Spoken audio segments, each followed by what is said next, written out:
المسدد المصطفى الأمجد المحمود الأحمد سيدنا ومولانا ومولانا الكونين الحسن الحسن والحسين معاني والقاسم محمد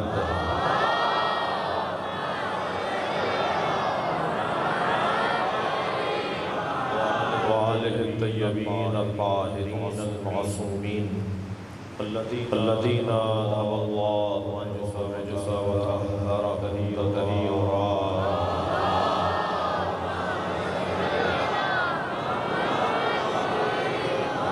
ولعنة الله على أعدائهم أجمعين يوم عداوتهم إلى قيام يوم الدين.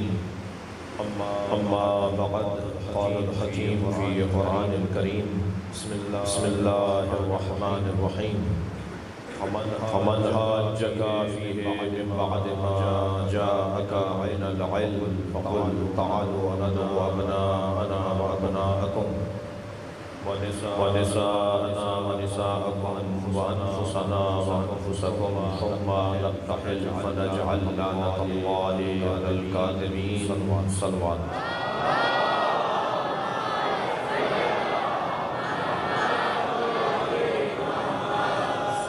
سورہ مبارکہ آل عمران آیت کا نشان ہے 61۔ اللہ اس کلام میں معرفت کا ایک دسترخوان بچھا رہا ہے۔ آیت کا ایک ایک حرف عرفانیات کا نصاب ہے، اس لیے کہ معرفت حق تعالی، معرفت جل شانہ ممکن ہی نہیں ہے جب تک کہ علی کی معرفت نہ ہو۔ ہمیں جس رستے سے اللہ تک پہنچنا ہے یا جو رستہ اللہ تک پہنچاتا ہے اس ہی رستے کو علی کہتے ہیں۔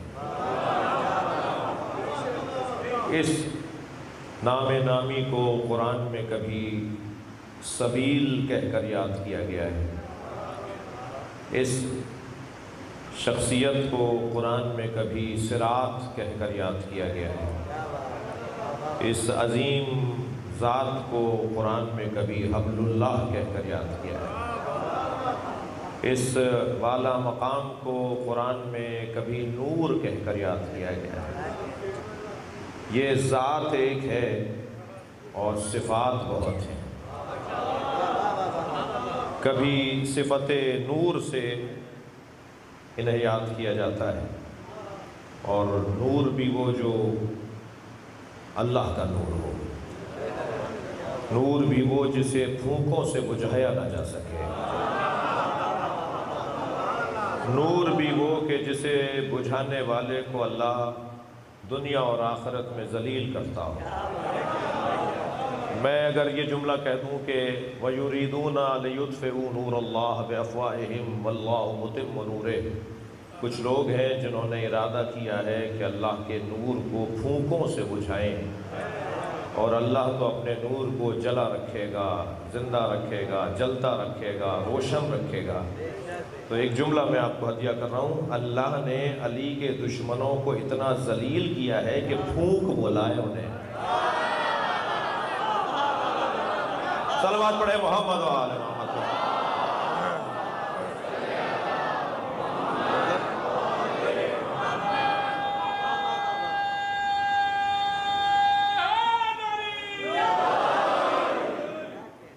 اس نام کو اللہ زندہ دیکھنا چاہتا ہے۔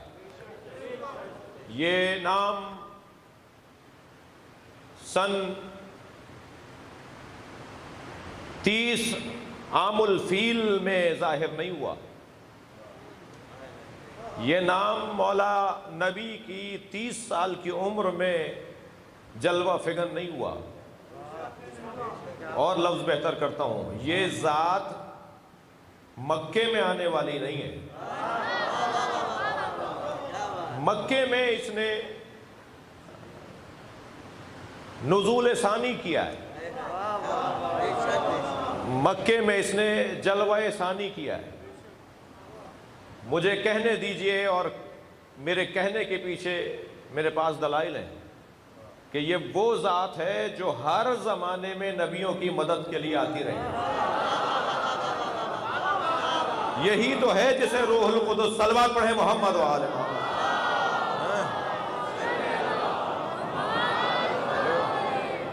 میرے بچوں نے، جوانوں نے مولا کا ایک لقب سنا ہے، لَأُعْطِيَنَّ رَایَةً غَدًا رَجُلًا کَرَّارًا غَیْرَ فَرَّارٍ، کل میں اسے علم دوں گا جو رجل ہوگا، کرار ہوگا، غیر فرار ہوگا، اللہ اور اللہ کے رسول سے محبت کرتا ہوگا، اللہ اور اللہ کا رسول اس سے محبت کرتا ہوگا، اور کل میں اسے علم دوں گا جو میدان میں جائے گا جیتنے کے لیے، بھاگنے کے لیے نہیں۔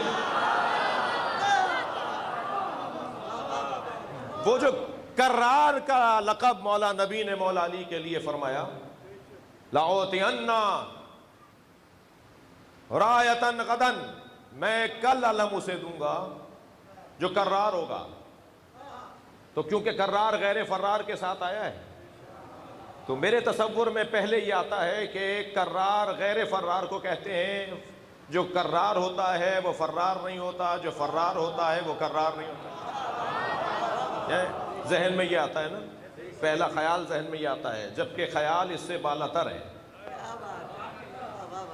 جی، مفہوم اس سے اونچا ہے۔ کرار اسے نہیں کہتے کہ جو میدان میں ڈٹتا ہو جی۔ اللہ مجھے توانائی عطا فرمائے کہ اپنے ما فی الضمیر کو بیان کر سکوں۔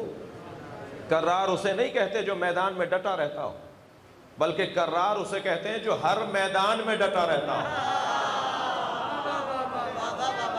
کرار اسے کہتے ہیں جو ہر دور کے میدان میں رہتا ہو۔ کرار تکرار کے خاندان کا لفظ ہے، کرار مکرر کے خاندان کا لفظ ہے۔ جناب حسنی صاحب بیٹھے ہوئے ہیں، جب کوئی اچھا شعر پڑھتا ہے تو آپ کہتے ہیں نا مکرر جی، یہ الفاظ اب تکرار، یہ متروک ہوتے جا رہے ہیں، مجمع میں سے آواز آتی ہے مکرر، یعنی دوبارہ کہیے۔ اگر کسی چیز کو دوبارہ کہلوایا کروایا جائے تو اسے مکرر کہا جاتا ہے۔ علی کو کرار اس لیے کہتے ہیں کہ آدم کی مدد کو یہ آئے، نوح علیہ السلام کی مدد کو یہ آئے، ابراہیم علیہ السلام کی مدد کو یہ آئے، اور جس نے ناد علی پڑھ کر بلایا ہو اس مصطفیٰ کی مدد کو۔ صلوات پڑھیں محمد و آل محمد۔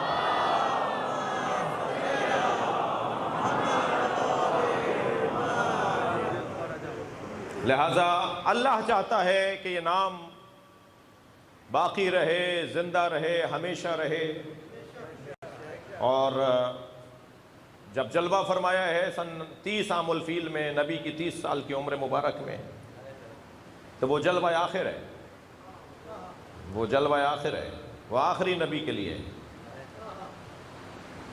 تو کبھی نور کہا، اور اس نور کو اللہ جلتا اور زندہ دیکھنا چاہتا ہے، اور مولا کو ظاہری طور پہ ضربت مار کے کچھ دن کی خوشیاں حاصل کرنی ان لوگوں نے کہ جنہوں نے یہ سمجھا تھا کہ ہم نے علی کو مار دیا۔ علی تو جیسے جیسے شعور بشر بڑھتا جائے گا اور زندہ ہوتے چلے جائے گا۔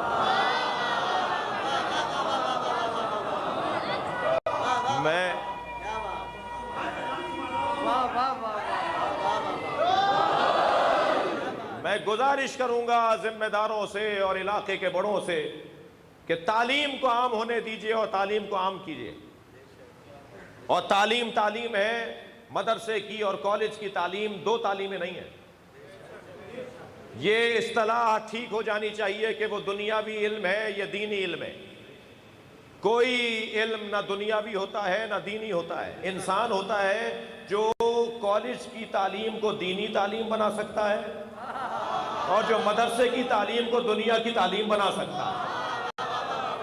تعلیم ہے، یہ تفریق کہ یہ دین کی تعلیم ہے، یہ دنیا کی تعلیم ہے۔ علم کو دو حصوں میں تقسیم نہیں کریں گے، علم دین اور دنیاوی علم، یہ غیر علمی تقسیم ہے۔ ممکن ہے کوئی یونیورسٹی کا پڑھا ہوا ہو، پی ایچ ڈی ڈاکٹر ہو، اور وہ کسی ملا مولوی سے زیادہ دیندار ہو، اور ممکن ہے کہ کوئی مدرسے کا پڑھا ہوا ہو اور وہ دیندار نہ ہو۔ ہولیوں سے دین نہیں ناپا جاتا، انسان کی بردباری سے، شخصیت سے، کردار سے دین سمجھا جاتا ہے۔ اگر میرا علم میرے کان سے جا کر میری زبان سے نکل گیا تو وہ چاہے مدرسے میں پڑھا ہو، وہ علم دین نہیں ہے۔ اور اگر میرا علم کان سے جا کر میرے دل میں اتر گیا ہو تو چاہے وہ یونیورسٹی میں پڑھا ہوا ہو، وہ علم دین ہے۔ اگر رات کے 2 بجے کوئی آ کر مجھ سے مسئلہ شرعی پوچھے اور میں اسے ڈانٹ کر بھگا دوں تو میں عالم دین کب ہوں؟ اور اگر کوئی رات کے 2 بجے کسی ڈاکٹر کا دروازہ بجا کر کہے کہ مریض آپ کو یاد کر رہا ہے، اور وہ اپنا بستر چھوڑ کے مریض کے علاج کے لیے چلا جائے، تو یہی تو عالم دین ہے۔ صلوات پڑھیں محمد و آل محمد۔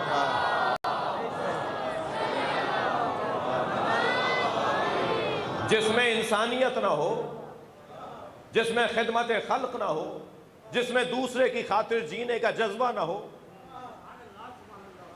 وہ عزیزان گرامی عالم اور دانشور نہیں ہے۔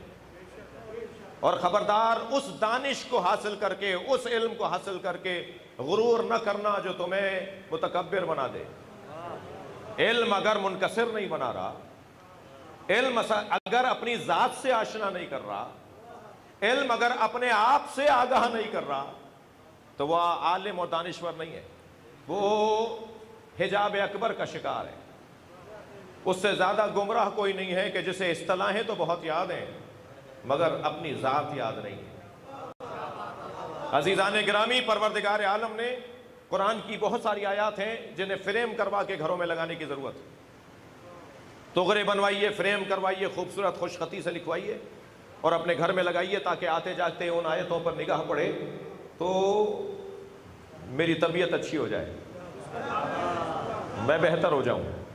سورہ مبارکہ تکویر کی آیت، فَأَيْنَ تَذْهَبُونَ، قرآن کی چھوٹی مختصر ترین آیت، کہاں جا رہے ہو؟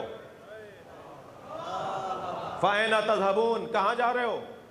اسے فریم کروائیے، گھر میں لگائیے، آتے جاتے آیت نظر آئے گی، اللہ پوچھ رہا ہے کہاں جا رہے ہو؟ جانے کا جواب ہے تو جاؤ، ورنہ کہاں جا رہے ہو؟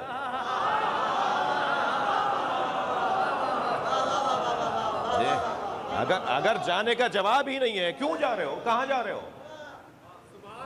ایسے ہی یہ آیت جو میں نے آپ کے سامنے پڑھ رہا ہوں، اور ایک اور آیت سن لیجئے، یا ایھا الذین آمنوا علیکم انفسکم، اے صاحبان ایمان تم پر تمہیں واجب کیا گیا ہے، بس اپنا خیال کرو، تم ٹھیک ہو جاؤ سب خود ٹھیک ہو جائیں گے۔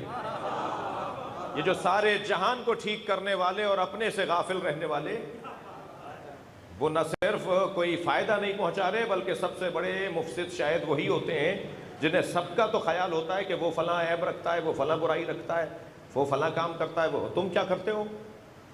تو اپنے اوپر پہلے غور کرنا ہے، دقت فرمائی اپنے۔ تو یہ علم اگر کان سے گزر کے دل میں اتر جائے تو پھر یہ نور بن جاتا ہے۔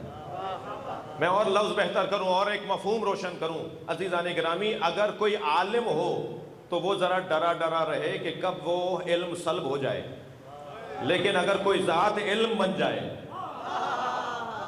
تو پھر وہ قبر میں بھی ہوگا تو اس کا مزار نجف اشرف سے علم بانٹ رہا۔ ذات علم بن جائے، ذات عدل بن جائے، ذات شجاعت بن جائے، ذات شجاعت علی کی ایسی، دقت چاہوں گا اس جملے پر، علی کی ذات شجاعت ایسی کہ جس کا نام پکارنے سے طاقت آتی ہو۔ صلوات پڑھے محمد و آل محمد۔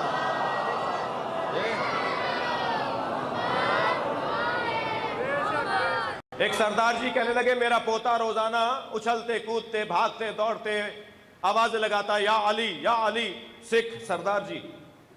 تو کہنے لگے میں نے اپنے پوتے سے پوچھا کہ بیٹا تم یہ یا علی کی صدائیں کیوں لگاتے ہو؟ تو کہنے لگا دادا میں جب یا علی کہتا ہوں میرے اندر طاقت آتی ہے، ایک خاص حوصلہ ملتا ہے مولا کا نام پکار، جس کی ذات سخاوت بن جائے، جس کی ذات علم بن جائے، جس کی ذات عدل بن جائے۔ بلا لیا تھا شام میں بصرے سے ایک ایسی خاتون کو جس نے جنگ صفین میں مولا علی کے مزمحل لشکر کو منظم کیا، جس نے مولا علی کے بعض بھاگتے ہوئے سپاہیوں کو یہ کہہ کر بلایا کہ جسے چھوڑ کر جا رہے ہو اسی کا سامنا قیامت میں ہوگا۔ کہاں جا رہے ہو چھوڑ کر؟ اور مولا کے وہ فضائل پڑھے کہ لشکر واپس آ گیا۔ تو کہا ذرا بلا لو، بہت دن ہو گئے، ذرا ان سے پوچھتے ہیں، علی تو اب دنیا سے جا چکے، انہیں اب علی کی یاد کیا ستاتی ہے، کیسے ستاتی ہے، کیا گزر رہی ہے علی کے چاہنے والوں پر۔ تو بصرے سے بلائی گئی خاتون، جی ام الخیر بی بی کا نام، تو کہا کہ درباریوں سے کہا کہ ذرا اسے پہچانتے ہو، کوئی کہے بتائے اسے کون جانتا ہے؟ تو دو چار نے تو کہا کہ جی مجھے ہمیں نہیں معلوم، ہمیں یاد نہیں آ رہا کون ہے یہ۔ ایک قریب کی کرسی پر بیٹھا ہوا تھا، کہنے لگا مجھے تو یہ بھی یاد ہے کہ صفین میں یہ کس رنگ کے اونٹ پر بیٹھ کے آئی تھی، اور مجھے تو وہ آیتیں بھی یاد ہیں جو علی کی شان میں اس نے پڑھی تھی۔ اس نے ایک ایسا خطبہ دیا تھا کہ اس نے لوگوں کو میدان میں علی کی طرف لوٹایا، اور پھر علی کا لشکر اتنا مضبوط ہوا کہ ہمیں بھاگنے پر مجبور کر دیا۔ تو مخاطب کر کے کہنے لگا کہ علی مر گئے کیسا لگتا ہے؟ ام الخیر سے حاکم شام کہہ رہا ہے علی مر گئے کیسا لگتا ہے؟ تو بے ساختہ بولی علی نہیں مرے، عدالت مر گئی ہے۔ صلوات پڑھیں مولا کی ذات پر۔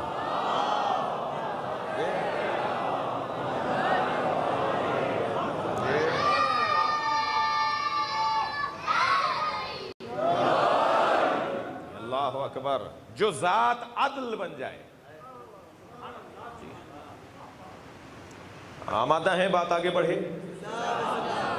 دیکھیے یہ جو مولا نے فرمایا لو کشف الغطا لمزدت تو یقینا، اگر میری آنکھوں کے سامنے سے حجاب ہٹا دیے جائیں تو میرے یقین میں اضافہ نہیں ہوگا۔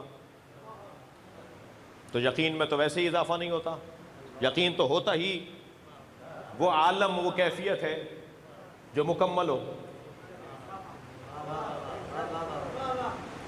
جو یقین تک پہنچ جائے پھر اب اس میں اضافے کی گنجائش ہی نہیں ہے۔ علم سے یقین کا سفر، گمان سے یقین کا سفر تو کہا جا سکتا ہے کہ پھر میرے گمان میں اضافہ نہیں ہوگا، مثلا جس میں اضافہ ممکن ہو نا۔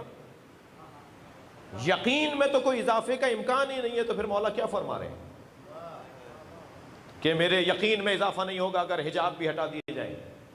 تو میرے بچوں، یقین کی تین قسمیں ہیں: علم الیقین، عین الیقین۔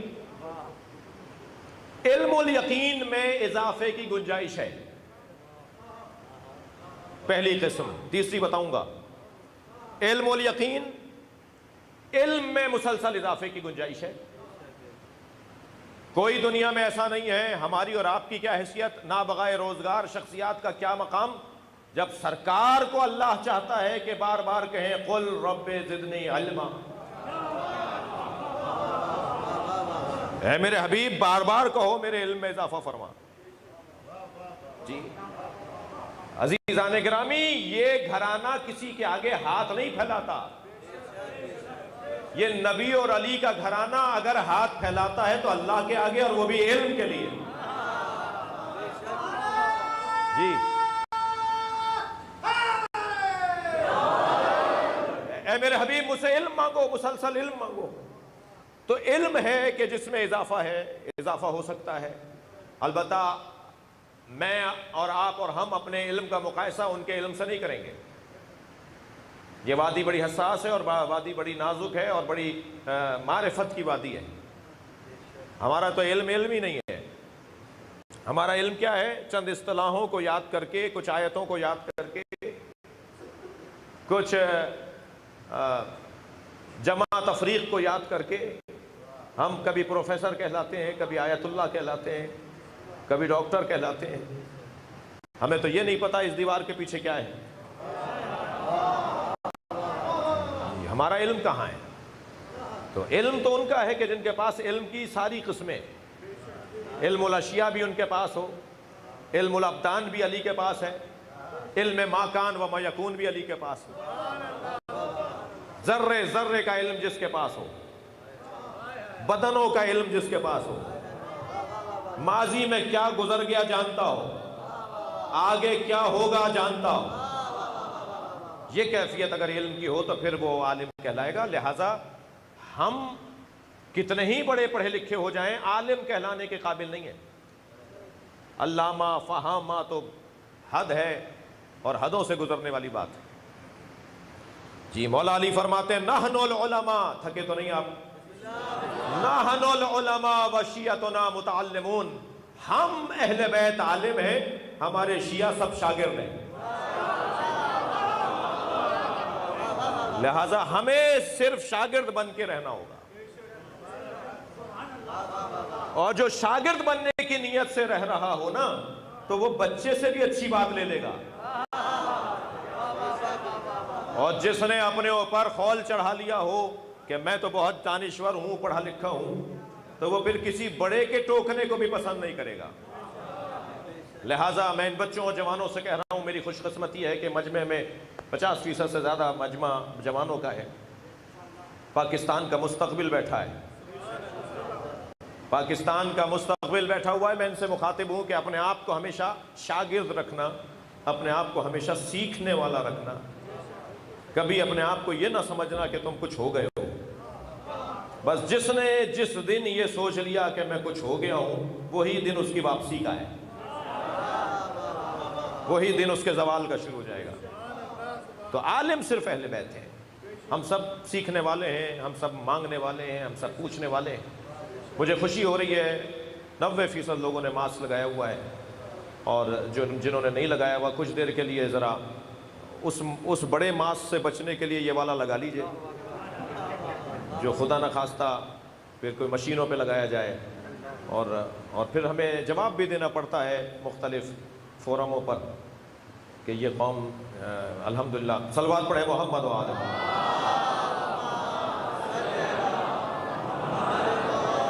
اس سے بہتر صلوات ممکن ہے تو عطیہ کریں۔ اللہ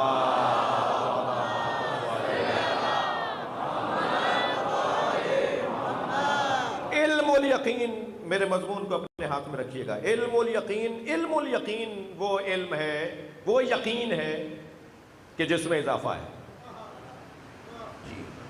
اور ہم سب اضافے کی کیفیت میں ہیں، ہم سب کو اضافہ چاہیے، ہمیں اور چاہیے، ہمیں اور چاہیے۔ وہ جو نبی مکرم سے اللہ کہہ رہا ہے مجھ سے اور علم مانگو، وہ علم ذات الہی ہے، وہ علم ذات الہی ہے جسے نبی سے کہا جا رہا ہے کہ اور مانگو، جس کی کوئی حد نہیں ہے، جس کی کوئی حد نہیں ہے اسے اور مانگنے کی بات ہو رہی ہے۔ یہ والا علم نہیں ہے جو آج بکھرا پھرتا ہے اور جگہ جگہ مل جاتا ہے، یہ علم نہیں ہے۔ اس سے تو کہیں زیادہ علم مولا نبی جو لعاب دہن مصطفیٰ لے لیں تو ان کے پاس موجود ہے۔ حضرت ابو ذر غفاری کے ساتھ گزر رہے ہیں، ایک مرتبہ صحرا سے ایک جگہ سے گزر ہوا کہ جس میں ان گنت چیونٹیاں نظر آئیں، جی شاید اربوں کھربوں چیونٹیاں نظر آئیں۔ تو حضرت ابو ذر نے فرمایا یا علی، اللہ جانتا ہے کہ ان کی تعداد کتنی ہے۔ تو مولا نے مسکرا کے فرمایا میں ان کے نر اور مادہ کی تعداد بھی جانتا ہوں۔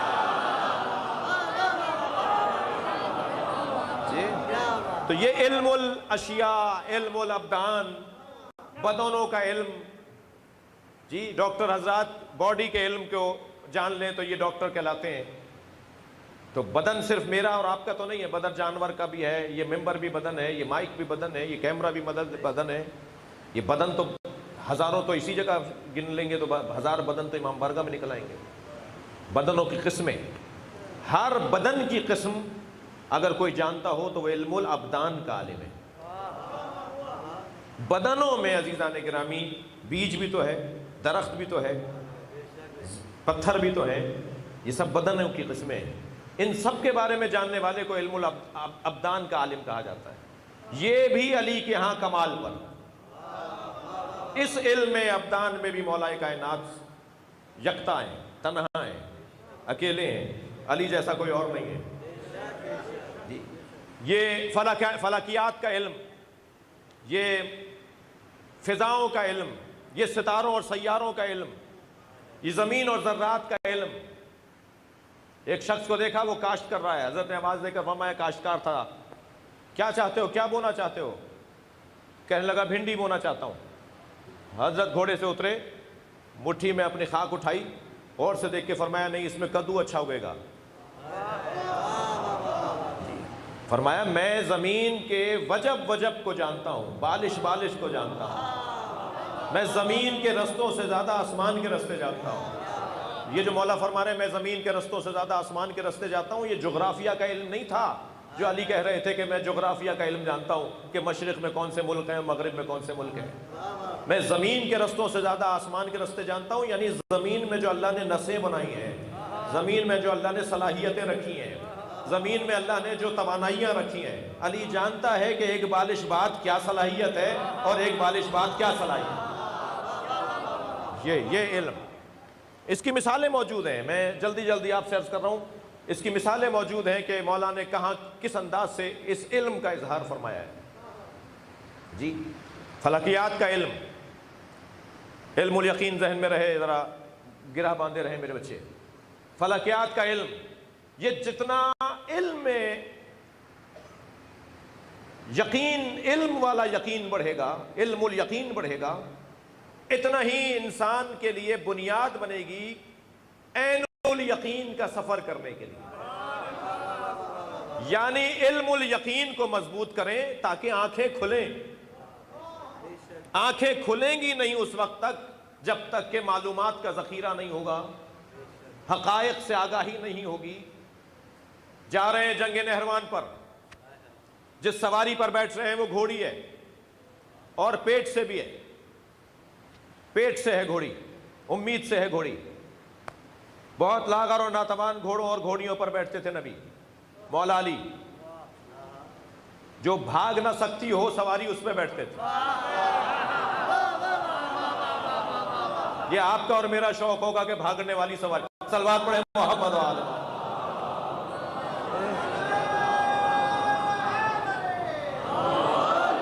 جس سواری پر بیٹھ رہے ہیں وہ گھوڑی ہے اور پیٹ سے ہے۔ بیٹھ گئے میرے مولا تو دور سے ایک شخص نے آواز لگائی، یا علی یہ سفر آپ کا کامیاب نہیں رہے گا، آپ کا ستارہ گردش میں۔ دیکھا آپ نے کچھ لوگ اپنی حدوں سے باہر نکلتے ہیں تو اماموں کا بھی حساب لگاتے ہیں، اور شاید میری قوم کا سب سے بڑا مسئلہ ہی یہ ہے کہ لوگ اپنی حدوں کو نہیں جانتے۔ اگر شاعر اپنی حدوں کو پہچان لیں، اور حسنی صاحب پہ رکھ کر تو میں کہہ سکتا ہوں یہ برا نہیں مانیں گے، ناظمین اپنی حدوں کو جان لیں،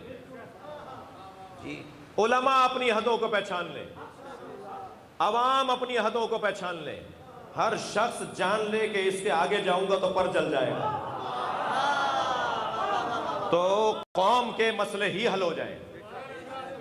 یہ جو ہماری قوم کی الجھنیں ہیں نا، اس کا ایک بڑا سبب یہ ہے کہ حدوں کا پتہ نہیں ہے۔ جی ہر شخص یہاں مکمل ہے، ہر شخص یہاں پورا ہے، معاف کیجئے گا، امام کا حساب لگا رہا ہے۔ چلو جی آپ کا ستارہ گردش میں، یہ سفر آپ کا ناکام رہے گا، نہ جائیے۔ علی بیٹھ چکے تھے، اتر آئے، فرمانے لگے تو ستاروں کو جانتا ہے؟ کہنے لگا میرا کام ستارہ شناسی ہے، منجم ہوں۔ حضرت نے فرمایا اچھا تو پھر بتا وہ کون سا ستارہ ہے جب اپنی جگہ سے حرکت کرتا ہے تو بلیوں پر فلاں کیفیت طاری ہوتی ہے، بلیوں کی حالت بدلتی ہے۔ خاموش رہا، جواب نہیں تھا۔ حضرت نے فرمایا چل کوئی بات نہیں، وہ ستارہ کون سا ہے جو اپنی جگہ سے ہلتا ہے تو اونٹوں پر ایک خاص کیفیت آتی ہے؟ مولا نے کیفیت بتائی ہے، میں نہیں بتا رہا، وہ ایک شہوت کی کیفیت آتی ہے، ایک خاص دن آتا ہے، وہ کون سا ستارہ ہے؟ خاموش، کوئی جواب نہیں۔ حضرت نے فرمایا اچھا تو آسمان کی باتیں کر رہا تھا، بتا میری گھوڑی کے سم کے نیچے کیا ہے؟ میری گھوڑی کھڑی ہے، اس کے پیر کے نیچے کچھ ہے، وہ کیا ہے؟ خاموش۔ حضرت نے فرمایا چل، گھوڑی کے شکم پہ ہاتھ رکھ کے فرمایا بتا اس میں نر ہے یا مادہ؟ اس کے شکم میں نر ہے یا مادہ؟ کوئی جواب نہیں تھا۔ حضرت نے فرمایا تو سامنے کی چیز نہیں بتا سکتا، آسمان کی باتیں کرنا؟ سن، میں جس جنگ پر جا رہا ہوں میں نے اس سے کامیاب جنگ لڑی نہیں، میں جانے سے پہلے بتاتا ہوں میرے 10 نہیں مریں گے، ان کے 10 نہیں بچیں گے۔ میں میدان میں پہنچنے سے پہلے بتاتا ہوں میرے 10 لوگ نہیں شہید ہوں گے، اور ان کے ہزاروں ماروں گا اور 10 نہیں بچیں گے۔ اور میں جانے سے پہلے بتا دیتا ہوں میرا کون کون شہید ہوگا اور ان کا کون کون بھاگے گا۔ صلوات پڑھیں محمد و آل محمد۔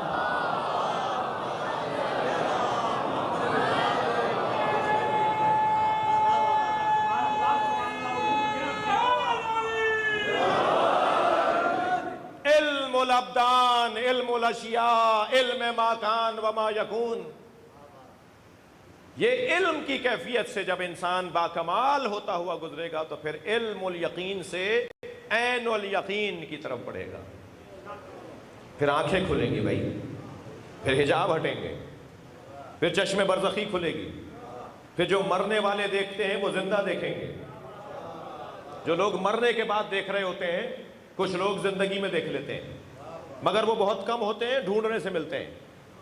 جو دنیا میں دیکھ لیتے ہوں وہ چیز جو مرنے کے بعد مردہ دیکھتا ہے، اس آنکھ کے کھل جانے کو کہتے ہیں چشم برزخی کا واہ ہو جانا، برزخی آنکھوں کا کھل جانا۔ اور جس کی برزخی آنکھیں کھل جاتی ہیں اس کا حلیہ، اس کا ڈھنگ، اس کا رنگ، اس کی چال بدلی بھی ہوتی ہے۔ لوگ اسے مجذوب سمجھتے ہیں، لوگ اسے پاگل سمجھتے ہیں۔ یہ مولا فرما رہے ہیں، نہج البلاغہ کے جملے ہیں کہ جن کی آنکھوں سے حجاب ہٹ جاتے ہیں لوگ انہیں مجذوب سمجھتے ہیں، لوگ انہیں دیوانہ سمجھتے ہیں، لوگ انہیں اپنے قریب بٹھانے سے گریز کرتے ہیں، جبکہ وہ تو وہ ہوتے ہیں جو وہ دیکھ رہے ہوتے ہیں جو وہ نہیں دیکھ رہے۔ ان کی آنکھیں کھلی بھی ہوتی ہیں، وہ حقائق کو دیکھ رہے ہوتے ہیں۔ ایسے لوگ ڈھونڈنے سے ملتے ہیں، اور اگر کہیں مل جائیں تو عزیزو ان سے استفادہ ہونا چاہیے۔ یہ جو ہمارے چوکوں پہ مانگنے والے کھڑے ہیں یہ فقیر نہیں ہیں، ذلیل ہیں۔ فقیر تو مانگتا ہی نہیں ہے، دیتا ہے۔ بھائی بات اگر جا رہی ہو تو گردن ہلا دیجیے گا، مجھے لگے بات جا رہی ہے۔ ہمارے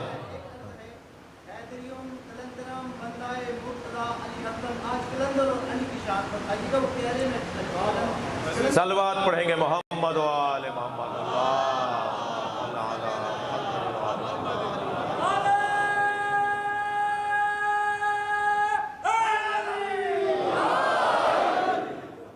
توجہ ہے؟ یہ جو آپ چاہ رہے ہیں میں وہی بیان کر رہا ہوں۔ معاشرے میں فقیر ایک تو مل نہیں رہے، مل جائیں تو مجھے بھی ملوائیے گا۔ یہ جو چوکوں پہ روڈوں پہ ہاتھ پھیلائے کھڑے ہیں یہ ذلیل لوگ ہیں۔ سب سے زیادہ علی کو نفرت ان سے ہے جو اپنے جیسوں سے مانگتا ہو۔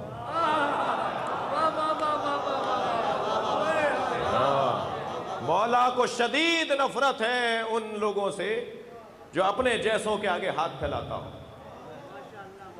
توجہ ہے بھائی؟ آپ سننے کے لیے آئے ہیں تو میں کچھ کہنا چاہ رہا ہوں۔ حضرت جابر ابن عبداللہ الانصاری طواف خانہ کعبہ میں مصروف ہیں۔ حشام ابن عبد الملک گورنر مکہ، اسے معلوم ہوا صحابی پیغمبر طواف میں ہے، مطاف میں ہے۔ قریب قریب آ کر سلام کیا، انہوں نے مڑ کے دیکھا تو کہا حضور میں گورنر ہوں۔ کہا میں جس جگہ پر ہوں مجھے کسی گورنر کی ضرورت نہیں ہے، میں اللہ کے گھر کے ساتھ بھی گورنر کا احترام کروں۔ تو کہا حضور میں اللہ ہی کی خاطر آپ سے کچھ عرض کرنا چاہتا ہوں۔ ایسے لوگ بولنے کے بڑے ماہر ہوتے ہیں، دکھایا بھی جاتا ہے۔ کہنے لگا جی اللہ کی خاطر ہی آپ سے کچھ کہہ رہا ہوں۔ کہا کہو کیا کہہ رہے ہو؟ کہا مجھ سے کچھ مانگیے، مجھ سے کوئی خدمت بتائیے، مجھے کوئی کام بتا دیجئے۔ کہنے لگے دنیا میں نے چھوڑ دی ہے، آخرت دے سکتے ہو؟ واہ! کہنے لگا آخرت تو میں نہیں دے سکتا، میں دنیا کا کچھ کام کر سکتا ہوں۔ تو فرمانے لگے کہ میں پھر تم سے کیوں مانگوں؟ جو مجھے آخرت نہ دے سکتا ہو میں اس سے کیوں مانگوں؟ جابر ابن عبداللہ انصاری نے فیصلہ کر دیا جو آخرت میں کچھ دے سکے اس سے مانگنا جائز ہے۔ مجھے عزیزو بڑا تعجب ہے ان لوگوں پر جو علی کو، جملہ لیجئے گا، جو علی کو دنیا میں چوتھے نمبر پہ مانتے ہیں اور آخرت میں پہلے نمبر پہ مانتے ہیں۔